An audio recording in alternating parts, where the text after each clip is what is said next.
when faced with negativity. It is an inevitable fact of life. We will encounter forces that run counter to our individual goals and plans.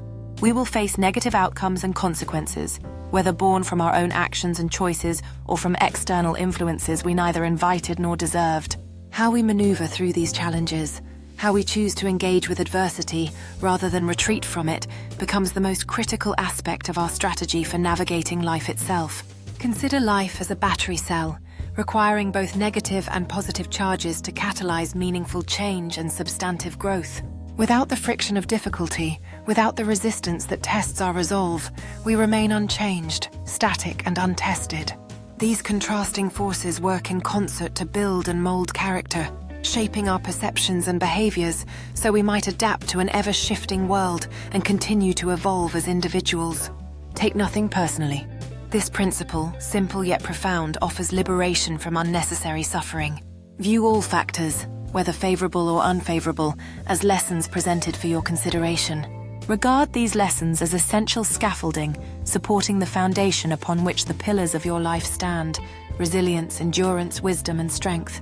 When we personalize every setback, we anchor ourselves to pain. When we depersonalize and observe, we create space for understanding and growth. When negative impacts arise from external factors beyond our control, the most prudent course of action begins with honest assessment. How do these influences affect your performance, your well-being, your fundamental sense of self? Sometimes external challenges arrive as mirrors, meant to help us recognize an internal problem we've been reluctant to acknowledge. What appears as outside opposition may well be the manifestation of an unresolved internal conflict seeking resolution. The external world often reflects what remains unexamined within. Finding the positive thread within negativity and challenge can feel impossibly difficult, yet it remains entirely feasible with the right perspective. Like symptoms pointing toward underlying illness, problems contain within them the seeds of their own solutions.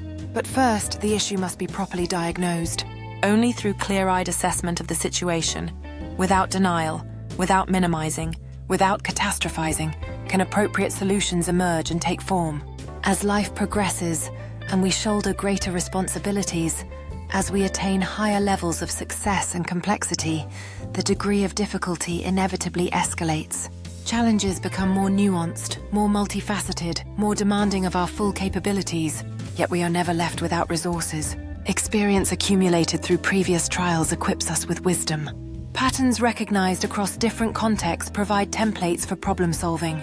We grow in tandem with our challenges, developing new capacities precisely when they're needed most, ensuring our outcomes remain both consistent and effective. No man is an island.